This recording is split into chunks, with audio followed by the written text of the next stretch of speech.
Welcome to Wellness Program Resources. Our topic for this video is Why Wellness, number 41. Now it's story time. I'm very fortunate that I've worked with more than 1,000 employer wellness programs, and primarily as a consultant. One client story that stands out to me is I was meeting with a senior HR director of a federal agency with more than 74,000 employees in the intelligence field. After some small talk and obligatory small talk, I began asking questions of him about the purpose of their employee wellness program. Now, after several questions and a few vague responses, I began to be aware that this super grade HR head of a federal agency was not really clear about why they were doing a wellness program and what goals the program may in fact accomplish. As that sinking realization settled in, I began to realize and recognize that I needed a much more organized way to uncover the views of key senior managers about their employee wellness initiative. Now, this led directly to the development of a specific survey tool, which we're going to examine in depth, to uncover senior management's beliefs and attitudes about the reasons for implementing an employee wellness program. But before we examine this tool and how to use it, let's first look at some of the typical reasons why organizations offer an employee wellness program. When considering why employers offer a wellness program, an employee wellness program, there usually are a relatively small number of reasons.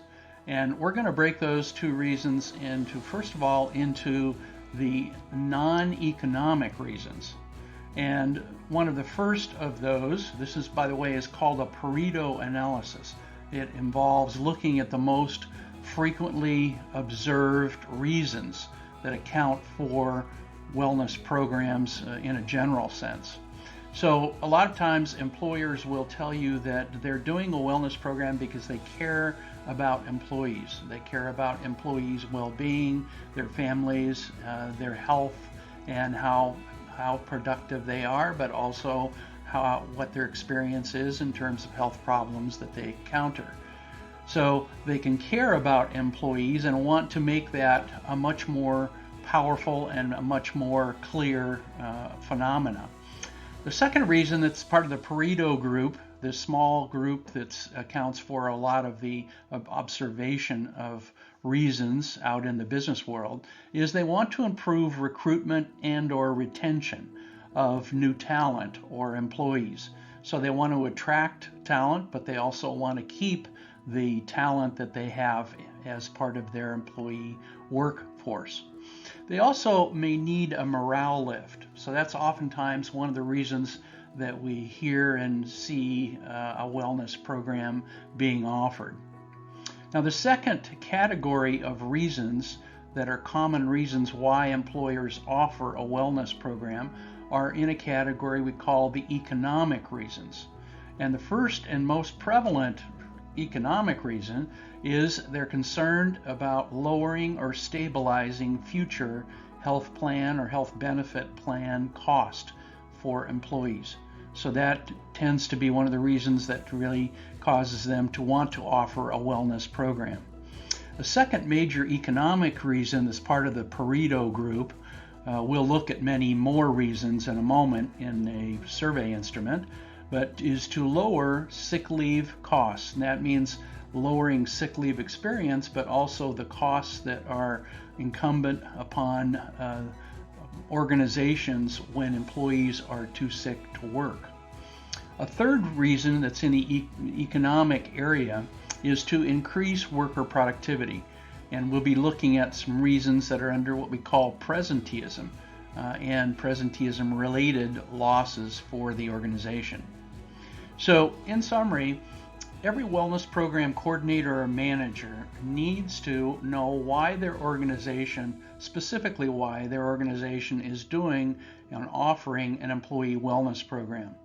It's also very important to know the specific reasons because those reasons should have a substantial impact on our goals, our stated goals of our program, and the targets, the behavioral targets, and the interventions that go along with each of those targets.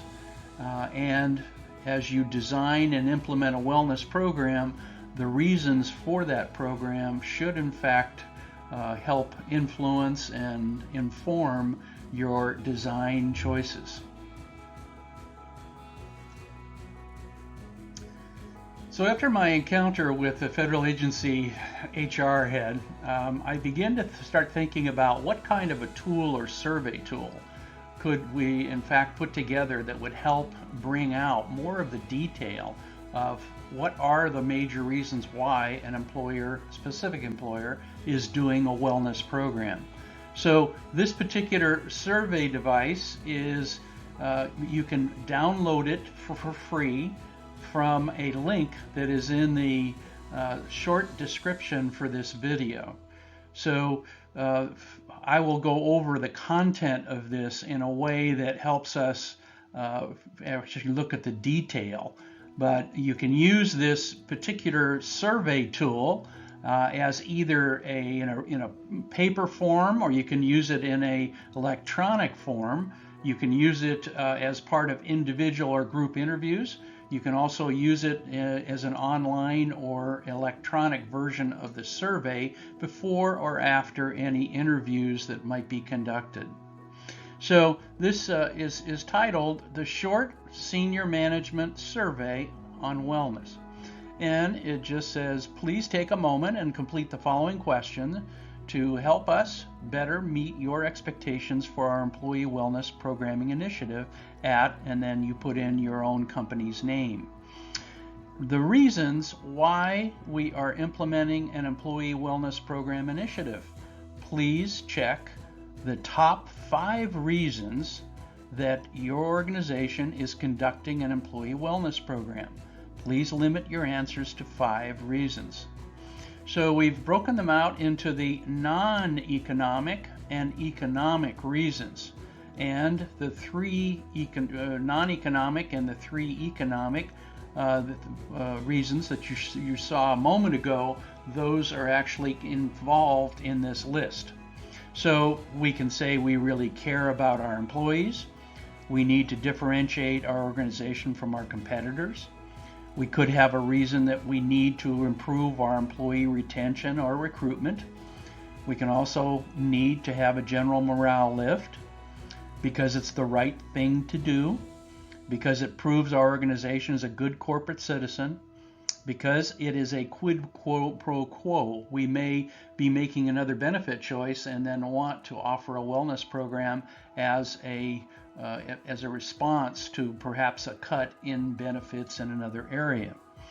Because also it is a corporate headquarters requirement, and that sometimes is one of the reasons why you do a wellness program. Also because it is a potential legacy for one or more of our senior executive leaders. And then there's an opportunity for people to write in their specific reason, and if it is not in this list. The economic reasons are we need to lower or at least slow the growth of our health benefit plan cost. We need to also lower our sick leave experience and cost. We need to lower our workers' compensation experience and cost. We need to be able to lower our disability insurance experience and cost, and that's short-term disability and long-term disability. We need to increase our overall worker productivity. We need to lower our presenteeism experience and cost, and that's defined more in detail at the bottom of the survey. We also may need to have to increase the production of standard outputs. Now, not a lot of businesses have standardized outputs anymore, but the idea is that when you do have things like an assembly line, or you have certain production of units, of similar units over a time period, that's also a way of being able to measure the productivity impacts of a employee wellness program. And we may need to increase profitability levels. And then again, there is the open-ended one down here. Now the idea is that each senior manager in an executive team, for instance, can in fact identify their top 5 in each category. So we end up with the 5 that they see as the highest. You can also potentially ask them to stack rank their reasons so that you allow them to set their priority. And then you can then process either a single instrument, like the example that I gave for the federal agency with the HR head, where that person had the opportunity to really identify the priorities of the program. They can be then confirmed by the agency head and or any other group of leaders. But the idea would be that you are going to take data from individuals and you're going to summarize that data. And that allows you to then build a fairly clear series of intentions about what management wants to accomplish with their wellness program. So again, this is a survey device that you can download, and the detail of those can be prepared into summaries and also connected to our potential program goals. In future videos, we'll be examining other survey tools and how they can be used in the design of your employee wellness program. In summary, this week's topic is about the importance of knowing why your organization or your client organizations, if you're working with multiple employers, are offering an employee wellness program. The tool for this week can help you come up with an excellent employee wellness program. Thanks for watching this particular YouTube video, and be sure to subscribe to my channel on YouTube because new videos are published weekly. Now, for more information, search for a WellCert program on the web. WellCert is the premier professional certification for wellness program leaders. Be sure to check out the program. Link is in the description. And remember, delivering great wellness programming is a high calling. Let's get it done.